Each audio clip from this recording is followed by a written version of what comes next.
Welcome to the third episode of me reviewing tracks from Monstercat Uncaged Volume 1, and it's Escape by Noisestorm. Noisestorm's made some great stuff with Arabic melodies and bombastic beats, so here's another Noisestorm song with an Arabic melody and a bombastic beat.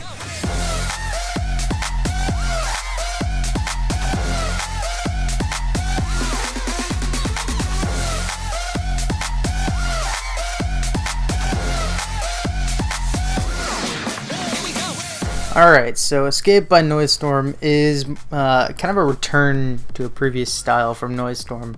After experimenting a lot last year on the label with a trap song, a drum and bass song, and an electro house song, he kind of gets back to his roots, not really his roots, but his arguably his most popular phase on Monstercat, which is his breaks phase of late 2014 and early 2015, with stuff like, even though Breakdown VIP was not technically breaks, it still had a break beat, very similar, and then obviously Barracuda, Sentinel, and his remix of Bring the Madness.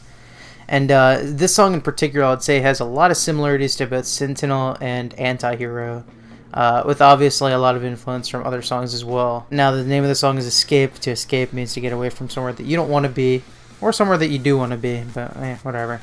It honestly, it's a pretty meaningless name. Noisestorm has this sort of tradition of naming his songs after meaningless but cool one-word titles. You know, stuff like Renegade, Sentinel, Anti-Hero, Surge, stuff like that. It really doesn't mean anything, but is still, you know, it's a cool track name.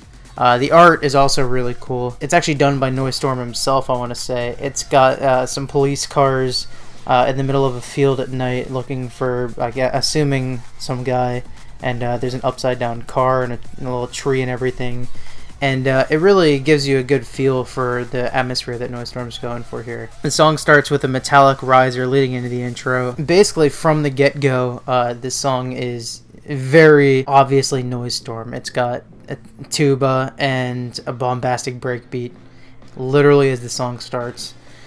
Which is really cool. It reminds me of Anti-Hero a lot, how that song started, just at a faster pace. Anti-Hero being, I think, around 160 BPM halftime, this being full-time 128. Some laser sound effects introduce a faint melody you can barely hear, but it's very, very Noisestorm melody. It's Arabic in sound and in influence.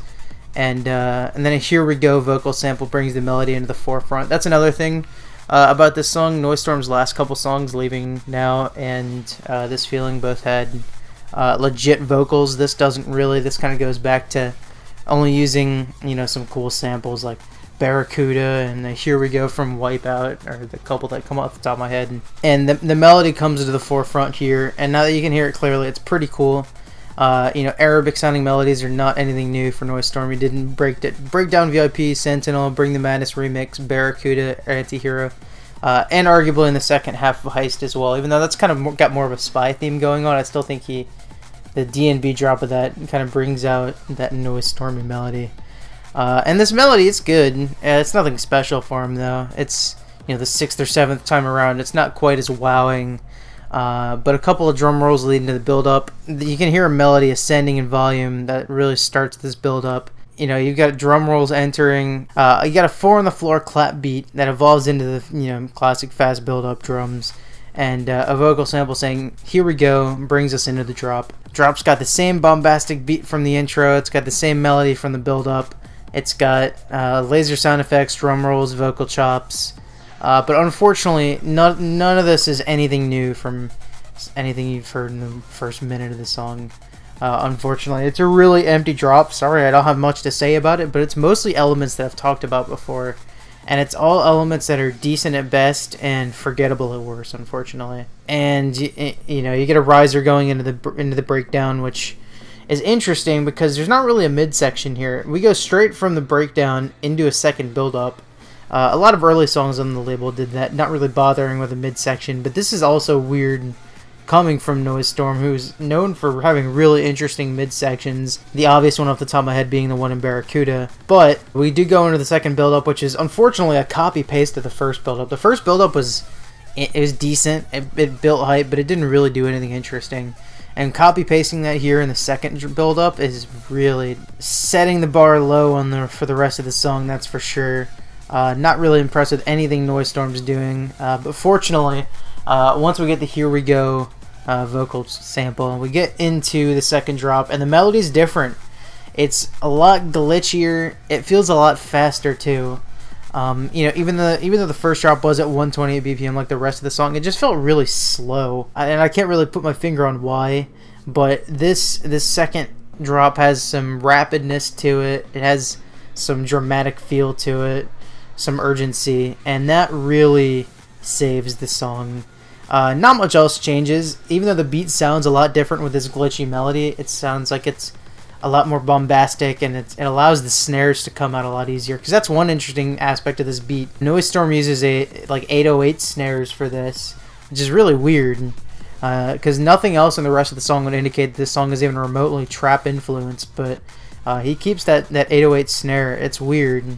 And in the first drop, it doesn't really get to shine, unlike, you know, the kick, which is, you know, incredibly bombastic as always. But in the second drop, it's allowed to shine a lot more.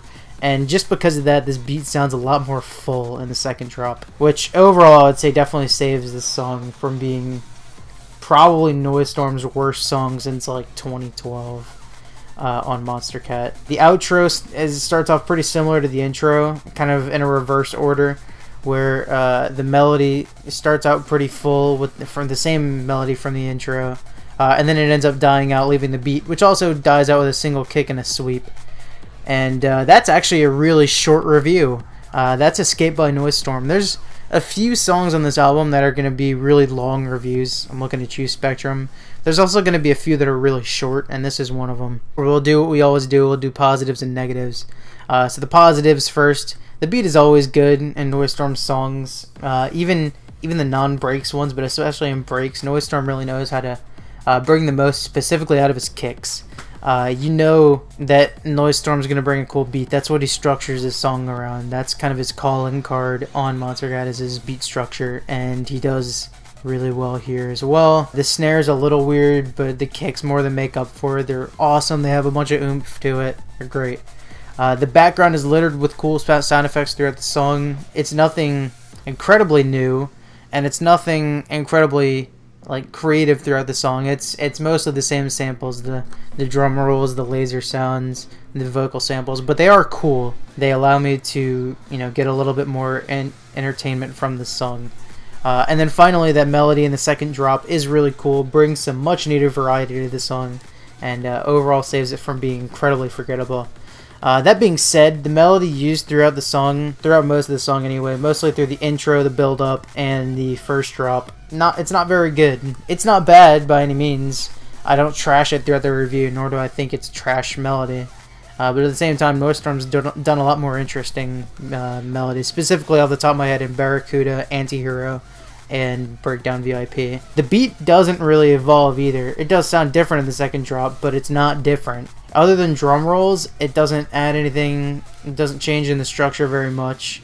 It's the same beat, and in a break song, you know, I prefer the beats to change. And finally, the first drop in particular is easily the weakest part of the song to me. It sounds pretty uninspired for Noisestorm. It sounds like he's kind of going through the motions. It's almost not even really a drop.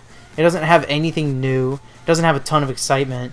And overall, it's probably Noisestorm's weakest drop, at least in his newer style, which would be like pretty much Surge and everything since. And overall, this is a song that I feel really plays it safe. Playing it safe isn't always a bad thing. Playing it safe can result in some pretty good songs. That being said, Noisestorm's not an artist I want to hear playing it safe. Noisestorm is known for constantly reinventing his style, constantly keeping it interesting with the production and with the song structure and everything, and I think he fails to do that. This is my least favorite Noisestorm original song on Monstercat since Together, and in my opinion it ends a really long streak. I would say dating back to the Bring the Madness remix, but you could say even past that, going back to Eclipse and Together, of Noisestorm being an excellent artist. He's still very good. I still respect the hell out of him, but this was a little bit of a misstep in my opinion. I give it a 5.5 out of 10, which is a little bit above Chardonnay by Conroe, and that basically indicates that this is a very listenable song. I'll listen to it, but I don't really remember it often, other than thinking about Noisestorm songs in general. And other than the second drop, there's not really anything in this song that makes me want to go back and listen to it again. But that being said, it's not bad. It's not bad by any means. Like I said, highly listenable. Just probably his weakest song since 2013. But considering the track record he had, that's not a horrible thing to say. Next week, we'll be talking about Tomorrow by Mr. Fiji Ouija Direct, Holly Drummond, and Matt Van.